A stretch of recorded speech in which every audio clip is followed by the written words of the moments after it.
చాలా మంచిది. దేవుడు ఈ రీతిగా చాలా కాలం తర్వాత, సుమారుగా 3 మాసాల తర్వాత మనందరం కూడా సంఘంగా కూడుకోవడానికి, తండ్రిని దేవుణ్ణి ఆరాధించడానికి దేవుడు మంచి అవకాశాన్ని మనకి ఇచ్చాడు. కాబట్టి మనందరం కూడా చాలా జాగ్రత్తగా, మరి కరోనా అయితే కరోనా తగ్గలేదు, కానీ దేవుడు మాత్రం మనకు అవకాశం ఇచ్చాడు సంఘంగా కూర్చోవడానికి, ఒకసారి కూడుకోవడానికి. అవునే కదా, దేవుణ్ణి మహిమపరచడానికి దేవుడు ఇచ్చినటువంటి గొప్ప సమయాన్ని బట్టి, అవకాశాన్ని బట్టి ముందు నేను దేవునికి కృతజ్ఞతాస్తుతులు చెల్లించుకుంటున్నా. పిల్లల గమనించినట్లయితే ఇలాంటి పరిస్థితులు మనం ఒకసారి వాక్యానుసారంగా నేర్చుకోవాల్సినటువంటి అవసరం ఉంది. నాకు తెలిసి ఈ ప్రపంచంలో ఉన్నటువంటి ఎవరైనా సరే ఈ కరోనా స్టార్ట్ అయిన తర్వాత కరోనా గురించి ఎక్కువగా చెప్పింది ఎవరయ్యా అంటే, నాకు తెలిసి సేవకులై ఉంటారు, క్రైస్తవులై ఉంటారు ఖచ్చితంగా. ఎందుకంటే నిజంగా బైబిల్లో కూడా ఎలాంటి పరిస్థితుల్లో ఎలాంటి ప్రమాదకరమైన ఆ స్థితులు సంభవిస్తాయో చాలా స్పష్టంగా దేవుడు తెలియజేశాడు. గమనించారా? దేవుడైతే ఎలాంటి పరిస్థితి ప్రస్తుతం అయితే ఎలాంటి పరిస్థితులు అనేది తెలుసా? అంటే ఇవన్నీ కూడా అంటే ఇప్పుడున్నటువంటి నేటి సమాజంలో ఎలాంటి పరిస్థితులు అని అంటే భయంకరమైన పరిస్థితులు. అవునే కదా, భయంకరమైన చెడ్డ పరిస్థితులనే, మంచి పరిస్థితులు ఏమి లేవు. అవునే కదా. కాబట్టి ఈ కరోనా వైరస్ లాంటి వైరస్ ప్రజల మీద ఏం చేస్తా ఉన్నాయి తెలుసా? దాడి చేస్తా ఉన్నాయి. పిల్లలు గమనించండి, యోహాను సువార్తలో వచ్చాడు ఏమన్నా తెలుసా? ఒకసారి చూసినట్లయితే 3వ అధ్యాయము 19వ వచనాన్ని మనం చూసినట్లయితే, యోహాను సువార్త 3వ అధ్యాయము 19వ వచనంలో ఏమన్నాడు చూడండి ఒకసారి చదవాలి మీరు. ఏంటో తెలుసా? ఆ తీర్పు ఇదే అంటున్నాడు. యోహాను సువార్త 3వ అధ్యాయము 19వ వచనాన్ని మనం చూసినట్లయితే, ఆ తీర్పు ఇదే, వెలుగు లోకములోనికి వచ్చిన కానీ తమ క్రియలు చెడ్డమైనందున మనుషులు ఏం చేస్తున్నారు తెలుసా? వెలుగును ప్రేమింపక చీకటినే ప్రేమిస్తూ ఉన్నారు. గమనించారా? పిల్లలు ఆలోచన చేస్తారా? దేవుడు ఎంత గొప్ప మాటలు మనకు తెలియజేస్తా ఉన్నాడు. ఒకసారి గుర్తించారా? దేవుడు ఏమంటున్నాడు తెలుసా? ఇలాంటి పరిస్థితులు ఎందుకు వచ్చాయి? దేవుడేమో మనందరం సంతోషంగా ఉంచాలని, మనమందరం ఆనందంగా ఉండాలని, ఎప్పుడు దేవుడి సన్నిధిలో మనం సంతోషంగా ఉండాలని దేవుడు ఏం చేశాడంటే ప్రత్యేకించి ఆయన మన గురించి కోరుకుంటా ఉన్నాడు. అంతేకాదు మన మధ్యలో ఉంటా ఉన్నాడు. దేవుడు మన మధ్యలో ఉన్నా కానీ మనం గమనించట్లా. అర్థమైందండి? మన మధ్యలో ఉన్నాడు కానీ మనం ఏం చేస్తాం అంటే గమనించట్లా. అందుకని మాట ఎక్కడ రాశారు? వెలుగట ఏంటమ్మా? ఒకసారి చూసినట్లయితే, వెలుగు లోకములోనికి వచ్చిన కానీ తమ క్రియలు చెడ్డమైనందున ఏం చేయలేదంట? వెలుగుని, దేవుణ్ణి ప్రేమించే మనసుని లేకపోతా ఉంది, దేవుణ్ణి ఆరాధించే మనసుని లేకపోతా ఉంది, దేవుణ్ణి స్తుతించే మనసు నీకు లేకపోతా ఉంది, దేవుని యందు భయం నీకు లేకపోతా ఉంది. కనుకనే ఎలాంటి పరిస్థితులు ఉన్నాయి మీరు అర్థం చేసుకుంటా ఉన్నారా? దేవుణ్ణి ప్రేమిస్తా ఉన్నావా? నువ్వు మనస వాచ కర్మణ దేవుని నువ్వు నిజంగా ప్రేమిస్తా ఉన్నావా? నీ హృదయం మీద ఒకసారి చేసుకుని ఆలోచన చేయండి. దేవుని ప్రాధాన్యత ఇస్తున్నారా? నీ సోదరి ఒకసారి ఆలోచన చేసినట్లయితే మన పరిస్థితి ఏంటో మనకి ఇప్పుడే అర్థమైపోతుంది. దేవునికి ప్రాధాన్యత ఏది? ఎక్కడుంది దేవుని ప్రాధాన్యత? దేవుని ఆనందిస్తా ఉన్నామా? నిజంగా ఆయన గుర్తిస్తా ఉన్నామా? దేవుడు మన మధ్యలో ఉన్నాడు కానీ మనం ఏం చేస్తున్నాం అంటే మన క్రియలు చెడ్డగా ఉన్నాయంట. అవునే కదా? మన క్రియలు చెడ్డగా ఉంటాను బట్టి మనం ఏం చేస్తా ఉన్నాం? దానిని గుర్తించలేకపోతా ఉన్నాం. గమనించారా? అలాగే 7వ అధ్యాయము 7వ వచనంలో కూడా యోహాను సువార్తలో ఒక మాట అయితే మనం నేర్చుకోవచ్చు. లోకము 7వ అధ్యాయం 7వ వచనం యోహాను సువార్త, లోకము మిమ్మును ద్వేషింపనేరదు కానీ దాని క్రియలు చెడ్డమని నేను దానిని గూర్చి సాక్ష్యం చూస్తున్నాను కనుక అది నన్ను ఏంటట ద్వేషించు ఉన్నది. సోదరుడా, ఒకసారి నువ్వు ఆలోచన చేసినట్లయితే ఇదిగో లోకం ఎలా ఉంది, భయంకరమైన స్థితిలో ఉంది. నువ్వు నిజాయితీగా ఉన్నావా? నువ్వు ప్రేమతో ఉన్నావా? నువ్వు నిజంగా దేవుణ్ణి ఆరాధించే విషయంలో నువ్వు ప్రత్యేకమైన ఆసక్తి కలిగి ఉన్నావా? నిన్ను చెడగొట్టడానికి ప్రయత్నం చేస్తాడు తెలుసా? అబ్బాది అలాగే చేస్తాడు. ఈరోజు ఆదివారం కదా, ఆరాధించాలి దేవుణ్ణి. నేను మనసారా దేవునికి ప్రార్థన చేయాలా? ఇదిగో నేను చక్కటి పాటలు పాడాలా? దేవుని సన్నిధిలో నేను ఉండాలని నువ్వు అనుకున్నావా? నీకు వెంటనే అర్జెంట్ ఫోన్ కాల్ అవుతుంది. అర్జెంట్ గా ఫోన్ కాల్ అవుతుంది. హలో, ఎక్కడున్నావయ్యా? అర్జెంట్ గా ఇక్కడ మాట్లాడుకోవాలి మనం. అర్జెంట్ గా నీతో పని ఉంది. అర్జెంట్ గా రావయ్యా, ఇక్కడ ఒక మంచి ప్రోగ్రామ్ ఉంది. నువ్వు వచ్చినట్లయితే ఫంక్షన్ ఉందో తెలుసా, మన ఇద్దరు వెళ్ళాలా? నువ్వు వస్తావని నేనున్నా. సోదరుడా, ఒకసారి ఆలోచన చేసినట్లయితే నువ్వు అనుకుంటా ఉన్నావు ఏంటంటే ఈ రోజు నేను దేవుణ్ణి ఆరాధించాలా? చాలా కాలం అయింది నా మందిరంలోకి నేను వెనక, చాలా కాలం అయింది. ఈ రోజు నేను వెళ్ళాలి, నా దేవుణ్ణి నేను ఆరాధించాలి, నా తండ్రి నేను ఘనపరచాలి, ప్రార్థన చేయాలి, పాటలు పాడాలి, వాక్యం వినాలని నువ్వు అనుకున్నావు. కానీ లోకం ఏం చేసిందో తెలుసా? నిన్ను వెంటనే ఏది నీరు స్థిరత్వం. నువ్వు నిజంగా దేవుడిని ఆరాధించేవాడు అయితే, నువ్వు నిజంగా దేవుడిని ప్రేమించేవాడు అయితే, దేవుని యందు ఆసక్తి ఉన్నటువంటి వాడు అయితే, దేవుని యందు భయం కలిగినట్టు అయితే, అలాంటి పరిస్థితులు ఏం చేస్తావు తెలుసా? విసర్జించేస్తావు. సోదరుడా, లోకం ఏం చేస్తున్నావు తెలుసా? ఒకవేళ నువ్వు కనుక లేదు నేను రాను అంటే నేను పక్కన పెట్టేస్తారు వాళ్ళు. వామ్మో, నేను ఇప్పుడు వెళ్ళకపోతే నా స్నేహితులకి రేపు నుంచి నువ్వు రానేదేమో, అవునా కదా? నా స్నేహితులకి నాతో మాట్లాడరేమో. లోకం నేను ద్వేషిస్తుంది. నువ్వు నిజాయితీగా ఉన్నప్పుడు, నువ్వు నిజంగా దేవుణ్ణి ఆరాధించే విషయంలో నిజాయితీగా ఉన్నట్లయితే లోకము నేను పక్కన పెట్టేస్తుంది. కానీ దేవుడు చేర్చుకుంటాడు తెలుసా? దేవుడు నిన్ను చేర్చుకుంటాడు తెలుసా? ఈ సోదరి ఆలోచన చేస్తా ఉన్నారా? ఈ రోజున ఎందుకు ఎలాంటి పరిస్థితులు వచ్చినాయి అంటే, ఇప్పుడున్నటువంటి ఈ కార్యక్రమం అంధకార సంబంధమైన క్రియలు నిజంగా భయంకరమైన స్థితి అండి, భయంకరమైన స్థితి. నిజంగా మనం అందరం ఒకసారి ఆలోచన చేస్తున్నప్పుడు, ఇజ్రాయేల్ కాలంలో ఆలోచన చేస్తున్నప్పుడు, అక్కడ కూడా చాలా చాలా చాలా చాలా భయంకరమైనటువంటి పరిస్థితులు మనం చూసాం. ఎలాంటి సందర్భంలో చూసాం?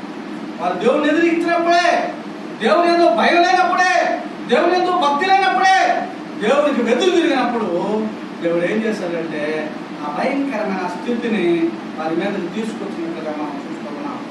ఈ సోదరుడు, చాలా మంది క్రైస్తవులు ఉన్నారు, కానీ నిజమైన క్రైస్తవులు కరువైపోతూ ఉన్నారు. నిజమైనటువంటి క్రైస్తత్వం కనుమరుగైతా ఉంది. దేవుని ఆరాధించే విషయంలో, దేవుని ఎంతో భయం కలిగే విషయంలో, దేవునికి ప్రాధాన్యత ఇచ్చే విషయంలో నిజంగా చాలా చాలా వెనకబడుతానం మనకు కనపడుతూ ఉంది. మీరు గమనించారా? భక్తి వీరులు యోధాపత్రికలు అంటాడు. ఒకసారి మనం ఆలోచన చేసినట్లయితే ఆ యోధాపత్రిక మనం ఒకసారి చూసినట్లయితే 14-15 వచనాలు చూడండి. ఒకసారి యోధాపత్రిక 14-15 వచనాలు చూసినట్లయితే అక్కడ అంటాడు, చక్కటి మాట అమ్మా. యోధాపత్రిక 14-15 వచనాలు మనం చదివినప్పుడు అన్నాడు చూడండి ఒకసారి. ఆదాము మొదలుకొని 7వ వాడైన ఆనోకు కూడా వీరిని గూర్చి ప్రవశించి ఎట్లా నేను ఇదిగో అందరికనే తీర్పు తీర్చుటకు వారిలో భక్తిహీనులందరూ భక్తిహీనముగా చేసిన వారి భక్తిహీన క్రియలన్నింటిని గూర్చి ఏంటా ఎంత అద్భుతమైన మాటలో చూసారా? ఎలాంటి క్రియలట? ఎలాంటి క్రియలు? భక్తిహీన క్రియలు. భక్తి గల క్రియలు అయితే ఎలా ఉంటాయో తెలుసా? దేవుని సంతోష పెట్టే విధంగా ఉంటాయి. భక్తి గల క్రియలేమో దేవుడిని సంతోష పెట్టే విధంగా ఉంటాయి. భక్తిహీనంగా ఉన్నటువంటి క్రియలేమో అపవాదిని సంతోష పెట్టే విధంగా ఉంటాయి. అపవాదిని సంతోష పెట్టే విధంగా ఉంటాయి. మరి సోదరుడు ఒకసారి మనం ఆలోచన చేసినట్లయితే భక్తి ఎక్కడ అన్నాడు ఏమన్నా తెలుసా? భక్తిహీనులందరూ భక్తి భక్తిహీనముగా చేసిన వారి భక్తిహీన క్రియలన్నింటిని గురించి భక్తిహీనులైన పాపులు తమకు విరోధముగా చెప్పిన కఠినమైన మాటలన్నింటిని గురించి వారిని ఒప్పించుటకును ప్రభువు తన వేవేల పరిశుద్ధుల పరివారముతో వాచ్యను అంటా ఉన్నాడు.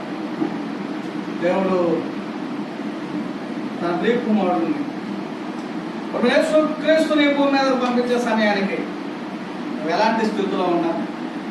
భక్తిహీనుల ఆ యొక్క గుంపులో ఉంటావా?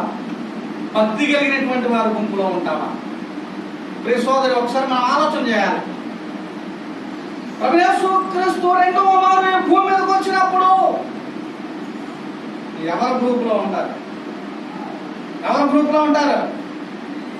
భక్తిహీనుల గ్రూపులో ఉండాలని ఆశకరున్నారా? అయితే మీ ఇష్టం వచ్చినట్లు మీరు చేసుకోవచ్చు. ఆరాధనకి రాకపోయినా ఏం కాదు, అర్థమైందా? ఎక్కడ ఏ పని చేసినా ఏం కాదు. కారణం ఏంటంటే నువ్వు భక్తిపరుడు కాదు, నువ్వు భక్తిహీనుడు, నువ్వు అప్ప సంబంధవి. నువ్వు ఎలాగైనా ఉండవచ్చు. యేసుక్రీస్తు వచ్చినప్పుడు నువ్వు ఎలాంటి భక్తిహీనుల్లో ఉంటావా? ఆయన ఖచ్చితంగా వస్తా అన్నాడు. వస్తా అని చెప్పాడు కదా. నేను మరలా వస్తానన్నాడు. నేను మరలా వస్తా. 14 అధ్యాయము 6వ వచనంలో మనం చూసినప్పుడు అక్కడ అంటూ ఉన్నాడు. ఏమన్నా తెలుసా? మొదటి వచనం చూద్దాం. యోహాను సువార్త, మీ హృదయములను కలవరపడనీయుడి, దేవుని యందు విశ్వాసం ఉంచుచున్నారు, నా యందును విశ్వాసం ఉంచుడియా. నా తండ్రి ఎంట అనేక నివాస స్థలముల కలవు, లేని మీతో చెప్పుదును. మీకు స్థలము సిద్ధపరచ వెళ్తున్నాను. నేను వెళ్ళి మీకు స్థలము సిద్ధపరచునేలా నేనుండు స్థలములో మీరును ఉండులాగున మరలా వచ్చి, సోదరుడా, మరలా వచ్చి నా యొద్ద ఉండుటకు మిమ్మల్ని తీసుకొని ప్రభు యేసు వస్తానన్నారు. మళ్ళీ యేసుక్రీస్తు ప్రభువారు ఆయనే తన యొక్క మరి తన స్వరంతో మాట్లాడినటువంటి మాట తన ఎవరి ద్వారా మాట్లాడాల యేసుక్రీస్తు ప్రభువే చెప్పాడు. ఏమనంటే నేను మరలా వస్తానని మీరు విశ్వాసం ఉంచండి అన్నాడు. చాలా మంది అంటారు ఆయన ఏ వస్తాడులే, విశ్వాసం ఉందా మరలా వస్తానని మీకు ఉందా లేదా? విశ్వాసం ఉందా? మళ్ళా చేతులు ఎత్తండి. ఆయన మరలా వస్తాడని చేతులు ఎత్తండి. అమ్మ చేతులు ఎత్తడమ్మా అంటే ఆయన మరలా వస్తాడు అనుకోండి కదా. ఖచ్చితంగా వస్తాడు ఆయన. ఎందుకంటే ఆయన వాగ్దానం చేస్తాడు. నేను మరలా వస్తానన్నాడు. వచ్చి ఏం చేస్తాడు? ఆయన వచ్చి ఏం చేస్తాడు? తన దగ్గర ఉండటానికి ఆయన ఏం చేస్తాడు? ఎవరిని తీసుకెళ్తాడు తెలుసా? ఎవరిని తీసుకెళ్తాడు? నీతిమంతుల్ని. ఎవరిని తీసుకెళ్తాడు? యథార్థవంతుల్ని. ఎవరిని తీసుకెళ్తాడు? వీళ్ళని గమనించండి, పరిశుద్ధుల్ని. ఎవరిని పెడితే వాళ్ళని తీసుకెళ్తాడా? తన తండ్రి ఎంత అనేక నివాస స్థలాలు ఉన్నాయి. అక్కడ ఉండడానికి తనతో పాటు ఎవరైతే భక్తి పరులు ఉంటారో, ఎవరైతే దేవుని యందు ఆసక్తి కలిగినటువంటి వారు, భయభక్తులు కలిగి ఉండి ఆయనకు మాత్రమే ప్రాధాన్యత ఇచ్చేవారు ఎవరైతే ఉన్నారో వారిని మాత్రమే తీసుకువెళ్తాడనే విషయాన్ని మనం గమనించవలసినటువంటి వారుగా మనం ఉన్నాం. కనుక పిల్లగా నువ్వు ఎలా ఉన్నావు? ఆయన వచ్చినప్పుడు బల నమ్మకమైన మంచి దాసుడా, బల నమ్మకమైన మంచి దాసుడా, ఇదిగో నువ్వు రా, యువతల వైపు కూర్చో. ఆయన వచ్చినప్పుడు యేసుక్రీస్తు వచ్చినప్పుడు గొల్లలు ఎవరు? చెప్పాలందరూ గొల్లలు గొర్రెలలో నుండి మేకలను వేరుపరచున్నట్లుగా, ఇందులో నుంచి గొర్రెలలో నుండి మేకలను వేరుపరచున్నట్లుగా పరిశుద్ధుల నుండి పాపులను ఆయన బయటికి తెస్తాడు. ఎందుకు తెలుసా? తీర్పు ఇవ్వడానికి ఇస్తాడు. తీర్పు ఇవ్వడానికి. చాలా జాగ్రత్తగా ఉండాలి. దేవుడు అంటే భయం లేదా? దేవుడు అంటే భక్తి లేదా? దేవుడికి ప్రాధాన్యత ఇవ్వడం లేదా? ఈరోజే మనం ఆలోచన చేయాలి. ఎందుకు వస్తున్నాయి ఇవన్నీ కూడా? ఆ రోజుల్లో కూడా వచ్చినాయి. భయంకరమైనటువంటి పరిస్థితుల్ని ఆ రోజుల్లో చాలా మంది ఎదుర్కొన్నారు. దేవుని యందు ఎవరైతే ఆసక్తి కలుగున్నారో, దేవుని యందు ఎవరైతే విశ్వాసం కలుగున్నారో, దేవుని యందు ఎవరైతే భయభక్తులు కలుగున్నారో, దేవునికి ఎవరైతే ప్రాధాన్యత ఇచ్చారో వారు మాత్రమే రక్షించబడినట్లుగా పరిశుద్ధ గ్రంథం తెలియజేస్తా ఉంది. అవునా కదా?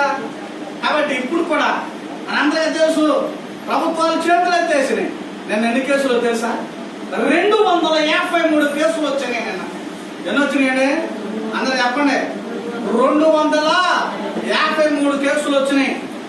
సోదరు ఒక్కసారి మనం ఆలోచన చేస్తే ఆ 253 మంది అనుకున్నారు మాకు రాదులేనే అనుకున్నారు. వాళ్ళు కూడా వస్తుంది అనుకుంటారు. ఏమైనా మాకు రాదులే అనుకున్నారు, కానీ వచ్చేసింది. వారికి వచ్చింది అంటే వారి కుటుంబంలో ఉన్న వారందరూ కూడా పాజిటివ్ వచ్చేస్తుంది. ఇప్పుడు మా కుటుంబంలో ఎవరికైనా వచ్చిందంటే అందరికి వస్తుంది, మీ కుటుంబంలో ఎవరికైనా వస్తే అందరికి వస్తుంది. కాబట్టి అందరూ జాగ్రత్తగా ఉండాలి. అందరూ పని ఎలా ఉండాలి తెలుసా? జాగ్రత్తగా ఉండాలి. ఎవరు తప్పు చేస్తారు గమనించారా? సోదరుడు నిజంగా ఎంత భయంకరమైన పరిస్థితుల్లో ఉన్నాం తెలుసా? ప్రభుత్వాలు అయితే చేతులు ఎత్తేసారు. ఏమన్నా తెలుసా? కరోనాతో కలిసి సహజీవనం చేయాల్సిందే, మా వల్ల కాదు, దాన్ని నివారించడం మా వల్ల కాదు, మీరే జాగ్రత్తగా ఉండండి, మీ ఇష్టం మీ ప్రాణం అన్నారంతే. మీ ఇష్టం మీ ప్రాణం, మా వల్ల కాదు అన్నారు. అర్థమైందా? కాబట్టి ఇప్పుడు అందరం ఎలా ఉండాలో తెలుసా? జాగ్రత్తగా ఉండాలి. అంతేగా నా ప్రాణం ఒక్కటే కదా అనుకుంటే, నా ప్రాణం ఒక్కటే కదా నువ్వు అనుకోవచ్చావు, కానీ నీ ప్రాణమే కాదు, నిన్ను నమ్ముకున్న వారందరూ ప్రాణాలు పోతాయి. నిన్ను నమ్ముకున్న వారందరూ ప్రాణాలు పోతాయి. కాబట్టి ప్రియులారా చాలా జాగ్రత్తగా ఉండాలి. మరి ఈ రోజున ఎంత భయంకరమైనటువంటి పరిస్థితుల్లో నువ్వు కాపాడబడాలంటే, నువ్వు రక్షించబడాలంటే నువ్వు ఎలా ఉండాలి? ఎలాంటి పరిస్థితుల్లో ఉండాలి? ఎలాంటి స్థానంలో ఉండాలి? ఈరోజు ఒకసారి మనం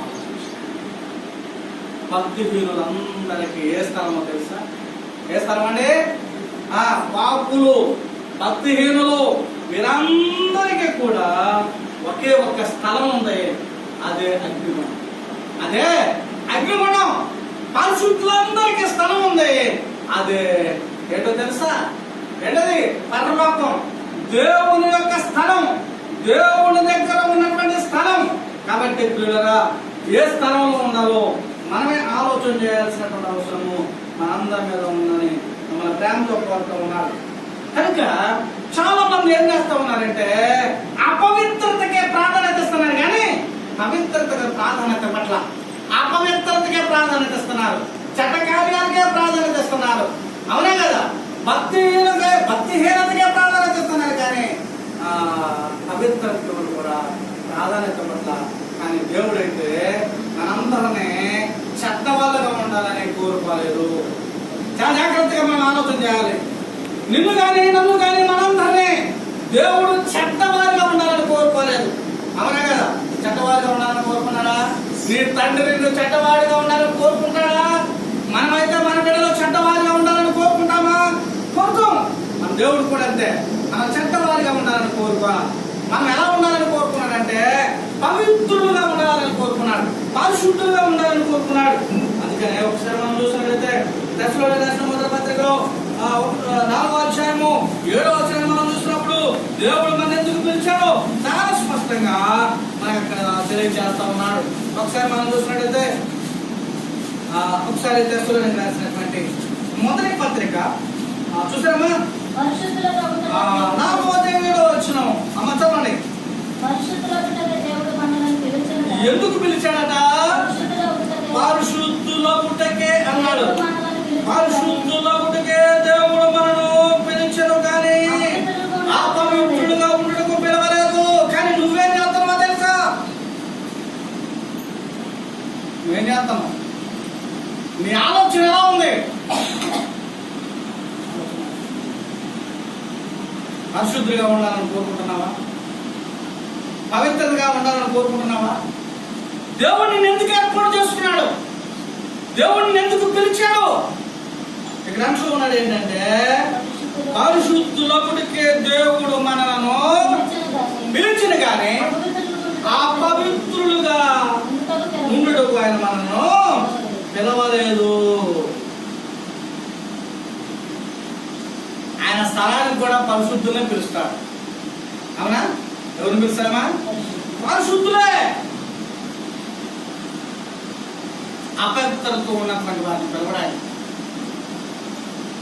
అపవాదుతో సహవాసం చేసేవారిని, చెడ్డ కార్యాలు చేసేవారిని, భక్తిహీనులుగా ఉన్నటువంటి వారిని ఆయన ఏర్పాటు చేసుకుంటారు అనుకుంటున్నారా? లేదు. అందుకనే కీర్తనకారుడు మనందరికీ తెలిసిన మాట నేను చాలాసార్లు మీకు తెలియజేశాను. 15వ అధ్యాయంలో మొదటి వచనం నువ్వు చూసినట్టయితే అక్కడ ఒక మాట మనం జ్ఞాపకం చేసుకుంటాం. యెహోవా నీ గుడారములో ఎండగా అతిథిగా ఉండదగిన వాడెవడు? నీ పరిశుద్ధ పర్వతం మీద నివసింపదగిన వాడెవడు? గమనించారా? ఒక ప్రశ్న. ఏంటది? ఒక ప్రశ్న మనకు కనబడతా ఉంది. దేవునితో మాట్లాడుతూ ఉన్నారు. ఏమనంటే యెహోవా నీ గుడారములో అతిథిగా ఉండదగిన వాడెవడు? నీ పరిశుద్ధ పట్టణము మీద నివసింపదగిన వాడెవడు? ఎవడుంటాడో తెలుసా? యథార్థమైన ప్రవర్తన కలిగి నీతిని అనుసరించు హృదయపూర్వకముగా నిజము పలుకు వాడే. అబద్ధికుడు కాదు. అబద్ధికుడు దేవుని పరిశుద్ధ పట్టణంలో ఉంటాడా? ఉండడు. అన్యాయం చేసేవాడు ఉంటాడా? భక్తిహీనత కలిగినటువంటి వారు ఉంటారా? ఉండరు. ఎలాంటి వారు ఉంటారట? ఎలాంటి వారు ఉంటారు? ఎంత అద్భుతమైన మాట్లాడండి, ఎంత అద్భుతమైన మాట. సోదరుడా, ఒకసారి మనం ఆలోచన చేసినట్టయితే ఎవరైతే యథార్థవంతమైన ప్రవర్తన కలిగి నీతిని అనుసరించు హృదయపూర్వకంగా నిజం పలుకుతారో అట్టి వారికి మాత్రమే ఆయన యొక్క స్థానం, ఆయన యొక్క స్థలంలో అవకాశం ఇస్తాడు. ఆయన యొక్క గృహంలో అవకాశం ఇస్తాడు. ఆయన యొక్క పట్టణంలో అవకాశం ఇస్తాడు. కనుక ప్రియులారా, మనం ఎలా ఉన్నాం? ఎలాంటి పరిస్థితుల్లో మనం ఉన్నాం? ప్రతి ఒక్కరికి మనం ఆలోచన చేయాలి. ఒకవేళ ఇలాంటి కరోనా వైరస్ మనం ఏం చేయలేవు తెలుసు. ఒకవేళ మనకు వచ్చిన పరిశుద్ధులుగా ఉన్నప్పుడు మనకు వచ్చిన మనం సంతోషపడాలి. కారణం ఏంటంటే మరణిస్తే మన స్థలం ఏది మన స్థలం? మరణిస్తే మన స్థలం ఏదో తెలుసా? దేవుని సన్నిధి. దేవుడు ఉండే స్థలంలో మనం ఉంటాం. కాబట్టి పిల్లరా, చాలా గమనించాలి. దేవునికి మాత్రమే ప్రాధాన్యత ఇవ్వాలి. దేవునికి ప్రాధాన్యత ఇవ్వకుండా భక్తిహీనులుగా మనం ఉన్నట్లయితే, నిజంగా అబద్ధికులుగా మనం ఉన్నట్లయితే మనం ప్రార్థన చేస్తాం. ప్రతి ఒక్కరూ ప్రార్థన చేసుకుంటారు ఇంటి దగ్గర. తండ్రి, నేను ఎలా బ్రతకాలో యథార్థవంతంగా బ్రతికించును ఆయన, నీతివంతంగా బ్రతికించును ఆయన. నీ కుమారుడుగా నీ కుమార్తెగా ఉండడానికి, అలా ఉండడానికి నాకు తగిన జ్ఞానం ఏంటి ఆయన, నేను అలా ముందులాగా నన్ను చేయమని ప్రార్థన చేస్తాను. కానీ కుమారుడుగా ఉంటున్నావా? కుమార్తెగా ఉంటున్నావా? సోదరుడా, అంటే అబద్ధకులైపోతా ఉన్నాం. మనం దేవునితో మాట్లాడినటువంటి మాటల్లోనే అబద్ధకులు అయిపోతా ఉన్నాం. జాగ్రత్తగా ఉండాలి, జాగ్రత్తగా ఆలోచన చేయాలి. దేవునితో మాట్లాడినటువంటి ప్రతి మాట యథార్థమైంది కనుక నిజంగా అలాగే మనం ఉండాలి. అంతే కదా? దేవునితో మాట్లాడుతూ ఉంటాం కానీ పక్కకు వచ్చిన తర్వాత అమ్మ అక్కడే కూర్చు, ఆడే కూర్చు, అందులో కూర్చు. దేవునితో మాట్లాడతాం కానీ మాట్లాడిన తర్వాత మళ్ళీ దాన్ని మర్చిపోతాం. మళ్ళీ మర్చిపోయి ఏం చేస్తూ ఉంటాం? మన ఇష్టం వచ్చినట్లే చేస్తాం. మనం అలా చేస్తూ ఉంటే దేవుడు ఉపేక్షించడు, దేవుడు క్షమించడు. కనుక పిల్లరా, మనందరం కూడా ఆలోచన చేయాలి. ఒకటి గుర్తించాలి, ఈ రోజున ఎవరి వల్ల కాదు, దేవుని చిత్తం అయితేనే కరోనా వైరస్ ఆగిపోవాలి. దేవుని చిత్తం అయితేనే అది దేవునికే సాధ్యము. దేవునికే సాధ్యం, మనుషులకు సాధ్యం. మనుషులకు సాధ్యమైనట్లయితే ఎప్పుడో వ్యాక్సిన్ కనుగొనేవారే, కనుగొనకపోయారు. చాతకాల మనుషులకి ఎన్నో రకాల ప్రయోగాలు చేస్తున్నారు. మనలో తెలుసా, మనుషుని నిజంగా ప్రాణం పోయినా కానీ కొంత టైము జీవంతో ఉండే విధంగా కూడా చేస్తున్నారు. చేయట్లేదా? టైం చదివాలో తెలుసు, చేస్తున్నారు కదా, చేస్తున్నారు. కానీ మరి దీనికి ఎందుకు కలుపుకోలేకపోతున్నారు? అలా చేత కాల వారికి కూడా అందనటువంటి జ్ఞానం ఎవరి దగ్గరే. ఎస్, ఆయన ఎవరైనా ఎందుకో తెలుసా? ఎందుకంటే నువ్వు భక్తి ఉన్నావు. దేవుని యందు యథార్థత లేదు.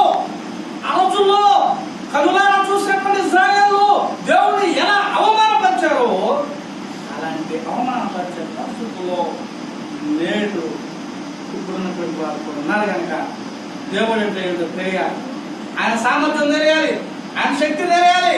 కాబట్టి ఇలాంటి పరిస్థితులు వీళ్ళరా గమనించండి. ఇలాంటి పరిస్థితుల్లో నువ్వు ఎలా ఉన్నావు, ఎలాంటి స్థితిలో నువ్వు ఉన్నావు, మారు మనసు కలిగి ఒకవేళ ఎప్పటి వరకు ఎలా ఉన్నావో దేవుని యొక్క మోకరించి దేవుడితో మాట్లాడు. తండ్రి, ఇదిగో ఎప్పటి వరకు నేను బ్రతికానయ్యా, ఎప్పటి వరకు నేను బ్రతికా, ఇదిగో నేను వేషధానికి బ్రతికాను, నీతో నేను అబద్ధం ఆడాను, ఇదిగో అందరికీ కూడా నీతిపరుడుగా కనపడటానికి నేను అలా మాట్లాడి అలా చేశాను, కానీ నాలో యథార్థత లేదు. ఇదిగో ఎప్పటి నుంచి నాకు సరైన మారు మనసు, నేను ఈ రోజు నుంచి నీతిపరుడుగా బ్రతికే అవకాశాన్ని నాకు ఇవ్వండి, ఒక్క అవకాశం నాకు ఇవ్వమని దేవుడితో మాట్లాడండి. ఖచ్చితంగా అవకాశం. యథార్థవంతులుగా మనం ఉందాం, నీతిమంతులుగా మనం ఉందాం, భక్తి పరులుగా మనం ఉందాం. దేవుని ఏర్పాటు చేసినటువంటి స్థలాన్ని మనందరం చేరుకున్నాం. మీ అందరికీ ఉందాం.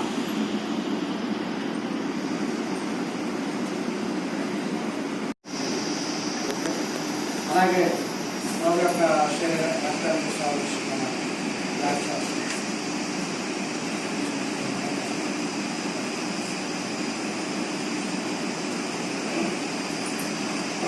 క్రీస్తు అన్నపనింపబడ్డడానికి ఒకరికి కృతజ్ఞతాస్తులు దాన్ని పిలిచి తన శిష్యులు తీసుకుని ఇది నన్ను శరీరము, నన్ను జ్ఞాపకం చేసుకుంటే దీవించడం చెప్పి.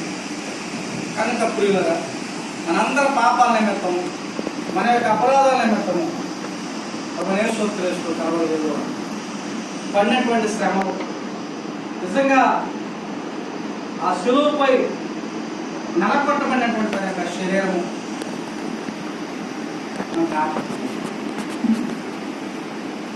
కేవలం మన పాపాల నిమిత్తమే ఆయన, కేవలం మనం చేసినటువంటి అపరాధాలు, నమ్మక ద్రోహాలు, మన భక్తిహీనత, ఇవన్నీ కూడా ఆయన శిలువలో నలకొట్ట విధంగా చేశాడు. నలకొట్టబడ్డాడు. ఎందుకో తెలుసా? యథార్థత నీకు తెలిసి కూడా యథార్థంగా ప్రవర్తించకపోవడం, భక్తిగా ఎలా బ్రతకాలో తెలుసు కూడా భక్తిగా బ్రతకపోవడం.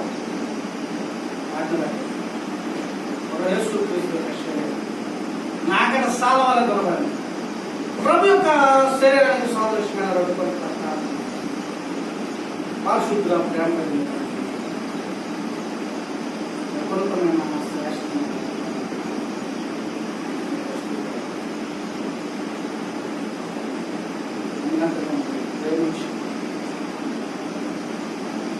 మా పాపాలు అపరాధాల నిమిత్తమైనా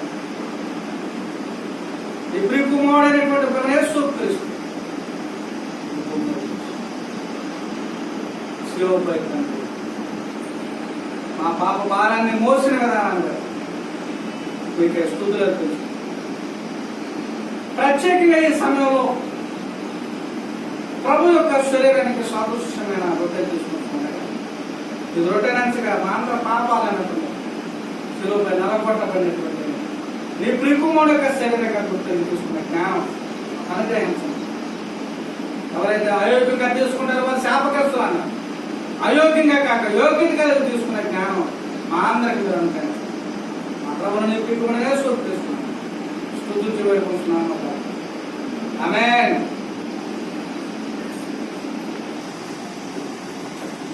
భోజనం అనుకుంటే ఒక పాత్ర చెప్పుకొని, ఈ పాత్ర నా రక్తం అని అనుకోవటం మీరు దినం చేసుకున్నప్పుడు నన్ను జ్ఞాపకం చేసుకుని చెప్పను. ద్రాక్షరసంతో ప్రార్థన చేసుకున్నాం. మిక్కిలిగా ప్రేమించిన మా ప్రియ తండ్రి, మరొకసారి మీ పాఠశాలలో ప్రార్థించడానికి మీరు చూపిన కృపను బట్టి మీకు స్తోత్రాలు తండ్రి. ఈ సమయంలో ఈ ప్రియకుమారుని యొక్క శరీరానికి సాదృశ్యమైన రొట్టెను మేము తీసుకొని ఉన్నాము. అలాగేనైనా నీ ప్రియకుమారుని యొక్క రక్తానికి సాదృశ్యమైన ద్రాక్షరసాన్ని మేము తీసుకోవడానికి సిద్ధపడుతుండగా మీరే తోడుగా ఉండండి.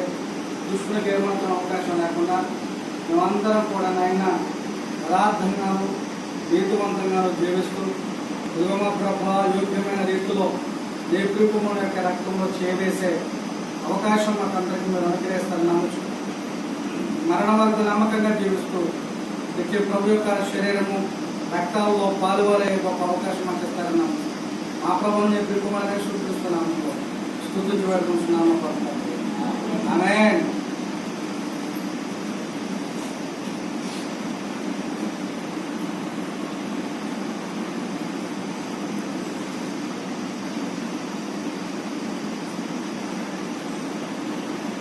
చివరిగా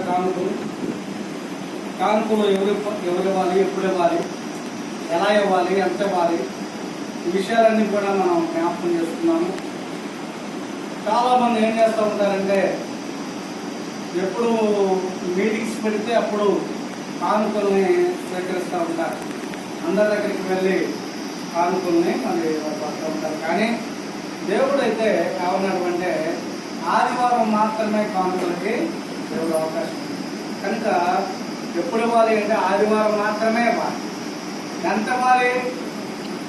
ఇవ్వాలి అంటే పొద్దున్న కొలవాలి. అంటే ధర్మశాస్త్రానుసారంగా దశమభాగం ఇచ్చాడు. అది కట్టడ నిబంధన, ఇవ్వాల్సిందే. ఇవ్వకపోతే పనిష్మెంట్ కూడా ఉండేది. కానీ ఇప్పుడు అలా ఏమి లేదు. దశమభాగం ఇవ్వచ్చు, లేకపోతే ఇంకంతకంటే ఎక్కువ ఇవ్వచ్చు, ఇంకంతకంటే ఎక్కువ ఇవ్వచ్చు, ఉన్నదంతా కూడా ఇవ్వచ్చు. పరిశుద్ధ క్రమంలో మరి ఉన్నదంతా ఇచ్చినటువంటి వారు కూడా ఉన్నారు. శ్రేష్టమైనటువంటి కానుకను దేవుడు కోరుతాం. నువ్వు ఎలా ఇవ్వాలి కానుక? కొద్ది చేసిన 2వ పత్రిక 9వ అధ్యాయం 5వ వచనం చూసినప్పుడు అక్కడ పౌలు గారు కొరింథీయులతో చక్కటి మాటలు తెలియజేస్తూ ఉన్నారు. కానుక ఎలా ఇవ్వాలి అంటే ధారాళంగా ఇవ్వాలి. ధారాళంగా, పిసినితనంగా ఇవ్వకూడదు. ఒకసారి చదువుదాం మాట. కావున లోగడ ఇచ్చుదమని మీరు చెప్పిన ధర్మము పిసినితనముగా ఇయ్యక ధారాళముగా ఇవ్వమని చెప్పి సహోదరుడు మీ వద్దకు ముందుగా వచ్చి దాన్ని దమచేయటకే వారిని హెచ్చరించిన అవసరం పంటాలించు. కొంచెముగా విత్తువాడు కొంచెముగా పంట పోయిను, సమృద్ధిగా విత్తువాడు సమృద్ధిగా పంట పోయిను అని ఈ విషయమే చెప్పవచ్చు. సనుగు కొనకయు బలవంతముగా కాకయు ప్రతి వాడును తన హృదయంలో నిశ్చయించుకున్న ప్రకారము ఇవ్వాలి. దేవుడు ఉత్సాహంగా ఇచ్చిన వారిని ప్రేమించును అన్నాడు. మనం దేవుడికి ఎంత ఇస్తామో అంత దేవుడు మనకి ఇస్తాడు, ఇంకెక్కువగా ఇస్తాడు. కాబట్టి మనం ఎలా ఇవ్వాలంటే ఉత్సాహంగా ఇవ్వాలి, ఇష్టంతో ఇవ్వాలి. అలా ఇచ్చినప్పుడు మనకి ఆశీర్వాదం మనపై ఎక్కువగా ఉంటాయని మనం కోరుతూ కీర్తన పాడిన తర్వాత తెలుసుకున్నాం. మనందరం కలిసి 40వ కీర్తన కాదు 40వ కీర్తన సమర్పణ చేయడం. సమర్పణ చేయుము ప్రభువు నాకు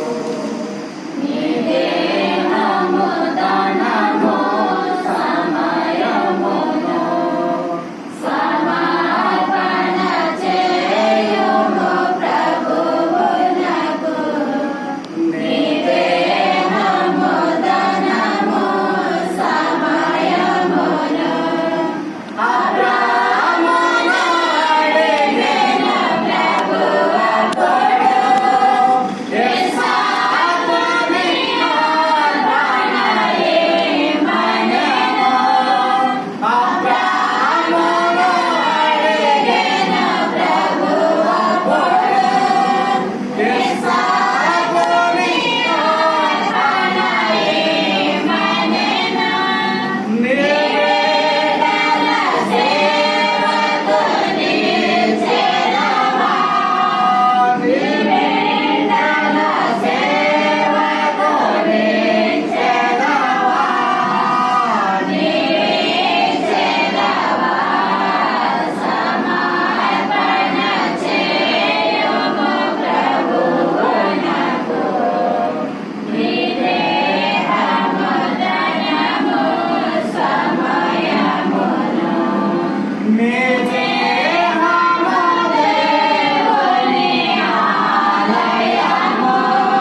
ఆశీర్వదించవలసిందిగా మరి మాటలు ప్రతి ఆదివారం ఉదయం 9 గంటలకి ఆరాధన ప్రారంభించబడతారని గమనించండి. అలాగే ప్రతి ఆదివారం కూడా కరోనా పోయేంతకాలం పోయిన తర్వాత కూడా ఎలాగో ఒక క్రమం మెయింటైన్ చేస్తే మంచిదని నేను అనుకుంటున్నాను. అమ్మగారు కావాలంటే చూస్తే ఎంత మంచిది. వచ్చే వాళ్ళకు ఉన్నారు కాబట్టి సంతృప్తికరంగా దేవుని చిత్తమైతే ఈ సంవత్సరం మనం అంటే అడిగాను. వాళ్ళ కొరకే నేను ప్రయత్నం అంతా కాస్తా ఉన్నాను. వర్క్ కంప్లీట్ కావడంలో చాలా ప్రార్థన చేస్తున్నాను. ఎవరు ప్రార్థన చేయండి. మరి మనకు ఇబ్బంది ఉండకుండానే సాధ్యమైనంత వరకు ఈ పని చేసే విధంగా ప్రార్థన చేయాలని కోరుతున్నాను. అలాగే ఈ విధమైనటువంటి ఆరాధన ప్రత్యేకించి అమ్మగారికి ప్రత్యేకత తెలియచండి. ప్రత్యేకత అవసరం అంటే ఇంకా మనకి ఏమైనా కావాలన్నా శానిటైజర్ క్రిస్టియన్గా ఇస్తారన్నారు. అలాగే మాస్కులు మనకు అవసరం. రేపు వచ్చే మరి నెక్స్ట్ ప్రోగ్రామ్ అందరికీ మాస్కులు మాత్రం కంపల్సరీ. దయచేసి ఎవరు కూడా మాస్క్ పెట్టుకోకుండా ఉన్నప్పుడు అందరూ మాస్క్ అందరూ మాస్క్ పెట్టుకుంటేనే పెట్టుకుంటేనే మేము మార్కెట్ అందరూ మాస్క్ పెట్టుకోవాలి తప్పనిసరిగా. ప్రభుత్వం ఖచ్చితంగా సీరియస్లీ ఆ ఇన్స్ట్రక్షన్ ఇచ్చారు కాబట్టి ఆ విషయాన్ని మీరు గమనించాలి. సోషల్ డిస్టెన్స్ తప్పనిసరి కనుక చక్కగా పాటించారు ఈరోజు. అలా అందరూ సహకరించినందుకు ప్రత్యేకంగా వందనాలు. అంతేకాకుండా మరి ఈ కరోనా స్టార్ట్ అయ్యి మనకు 3 నెలలు అయింది. అంతకుముందు నుంచినే ఒక నెల ఇలా 4 నెలల నుంచి మరి నేను ఉద్యోగం లేకుండా శాలరీ లేకుండా ఉన్నప్పుడు మీరు ఇచ్చినటువంటి కానుకల ద్వారా మీ కష్టార్జితాన్ని ఎవరికి కానుకించారు. అలా నేను ఈ కాలం పోషించబడ్డాను. అందును బట్టి మీ అందరికీ వందనాలు. ఈ సమయంలో ప్రార్థన చేసుకొని ఆరాధన నిర్మించుకున్నాం. దయచేసి ప్రార్థన అవసరంలో ఉన్నటువంటి వారు చేయండి. మరి అలాగే గృహకూడి కూడా ఏర్పాటు చేసుకోవచ్చు, ఇబ్బంది ఏమి లేదు. కాకపోతే ఇలాగే మనం కొంత సోషల్ డిస్టెన్స్ మెయింటైన్ చేసుకుంటూ ఏర్పాటు చేసుకున్నాం, తప్పలేదు. కనుక ఎవరైనా అలా చేసుకోవాలన్నా నాకు తెలియచేయండి. ఈ గృహాల్లో కూడా ఏ విధమైనటువంటి ఇబ్బంది లేకుండా మరి ప్రార్థన జరిగించడానికి దేవుడు మనకి సహాయం చేస్తాడు. కనుక ఆ విధంగా మేము సహకరించాలని కోరుతున్నాం. సుశీలమ్మ గారిని బట్టి ప్రార్థన చేద్దాం. అలాగే చిత్తమ్మ గారి గురించి ప్రార్థన చేద్దాం. ఇంకా సరసమ్మ గారి గురించి ప్రార్థన చేద్దాం. ఇంకా ప్రార్థన అవసరంతో చేసినట్టు వాళ్ళకు ప్రార్థన చేద్దాం. అలా చూసుకున్నట్లయితే ప్రార్థన చేసుకొని ఆరాధన మనం పంచుకున్నాం. ప్రార్థన. మమ్మల్నిగా ప్రేమించిన మా ప్రియ పరలోకపు తండ్రి, మరోసారి మీ పాఠశాలలో ప్రార్థించడానికి వెలుసుకున్నటువంటి మహాకృపను బట్టి మీరు చేసుకుంటున్నారు. దాక్షిణ కాలం అంతా మిత్రుల భద్రపరిచారు. భయంకరమైన కరోనా వైరస్ బారి నుండి మమ్మల్ని కాపాడు. ఇక ముందు కూడా కాపాడుతారని నేను నమ్ముతున్నాను. ఆ రీతిగానైనా 3 మాసాల తర్వాత సంఘంగా కూడుకొని మమ్మల్ని స్తుతించడం ఒక ధన్యత మాకు ఇచ్చారు. అందుని బట్టి మీకు ఎప్పుడు స్తోత్రాలు. ఈ సంఘంలోనైనా మాకు నేర్పించిన నీ మాటలను బట్టి, ఈ జ్ఞానాన్ని బట్టి తండ్రి మా జీవితంలో మలుసుకోవడానికి మీరు ఇచ్చినటువంటి గొప్ప వాక్యాన్ని బట్టి మీకు స్తోత్రాలు. అందరం కూడా వాక్యాన్ని వదిలిపెట్టకనైనా మా హృదయాల్లో వాటిని భద్రపరుచుకొని వాక్యానుసారంగా జీవించే జ్ఞానం మా అందరికి మీరు అనుగ్రహించాలి. తండ్రి ఇప్పుడు వచ్చిన ప్రతి ఒక్కరిని మీరు జ్ఞాపకం చేసుకున్నారు. ప్రత్యేకించిన అయినా ఎదుగుమనైనా మరి సుశీలమ్మ గారిని తనకున్న ఆరోగ్య పరిస్థితులు మీకు తెలుసు. తండ్రి వంశంగా ఉంచున్నారు. ఎదుగుమనైనా మీరే ఆధారం తండ్రి. ఆయన మీకెళ్ళి చూస్తూ బ్రతుకుతూ ఉన్నారు. దయచేసి మీరు జ్ఞాపకం చేసుకొని తనకున్నటువంటి అనారోగ్య స్థితి కావచ్చు, ఆర్థికపరమైన స్థితి కావచ్చు, ఏ స్థితి అయినా సరే తనకి మా ప్రభు మీరు మనైనా మంచి స్థితిని మీరు ఇస్తారని అలాగే నైనా చిత్రం గారిని జ్ఞాపకం చేసి తనకున్న అనారోగ్యాన్ని కూడా మీరు జ్ఞాపకం చేసి తండ్రి మనకు కూడా మంచి ఆరోగ్యాన్ని ఇస్తారు. సరస్వతి గారిని జ్ఞాపకం చేసుకున్నాను తండ్రి, మనకు మంచి ఆరోగ్యాన్ని మీరు ఇవ్వండి. తన కుమారుడు పట్ల మీరు చేస్తున్న ఒక కార్యాన్ని బట్టి కూడా మీకే కృతజ్ఞతలు తెలియజేస్తాం. ఇంకా మంచి ఆరోగ్యాన్ని నేర్పుతారు. ఇప్పుడు వచ్చిన ప్రతి ఒక్కరిని జ్ఞాపకం, ఎవరెవరికి ఏ విధమైన అనారోగ్యాలు ఉన్నాయో, ఏ విధమైనటువంటి ఇబ్బందులు ఉన్నాయో తండ్రి మీకు తెలుసు. తండ్రి మీ చిత్తమైతే సమస్తమును మీరు సమకూర్చి మేలు చేస్తున్నాను. ఎవరైనా సంఘంలో ఆర్థికపరమైన ఇబ్బందులు కలిగిన వారు ఉన్నారు, ఎవరైనా అనారోగ్యపరమైన ఇబ్బందులు కలిగిన వారు ఉన్నారు. తండ్రి ప్రతి ఇబ్బందిని మీరే గుర్తించి సహాయం చేస్తాను. ఇప్పుడు వచ్చిన ప్రతి ఒక్కరిని పేరు పేరున జీవించండి, ఆశీర్వదించండి. ఇచ్చినటువంటి కానుకను జ్ఞాపకం చేసుకోండి. ఆకాశవాళ్ళు పడదాని ఆశీర్వాదాలతో ప్రతి ఒక్కరిని నింపుతాను. ఉచితమైతే మీరు ఆకర్షణ మరోసారి రీతిగా సంఘంగా మేము కోరుతున్నాము. మీరేస్తారు తండ్రి. ప్రత్యేకంగా దేశాన్ని బట్టి ప్రపంచాన్ని బట్టి ప్రార్థిస్తూ ఉన్నాను తండ్రి. మా రాష్ట్రం కొరకు, మా ప్రాంతం కొరకు, ప్రత్యేకించి రేచర్ల మా గ్రామం కొరకు ప్రార్థిస్తున్నాను. కరోనా వైరస్ బాధను తప్పించండి. ఎవరు ఏ విధమైన ఇబ్బంది పడకుండా తండ్రి ప్రతి ఒక్కరిని నామము రక్షణ కలిగిస్తుంది. మా ప్రభువును నీ ప్రియకుమారుని సూచిస్తున్నాను, స్తుతించి వేడుకుంటున్నాము.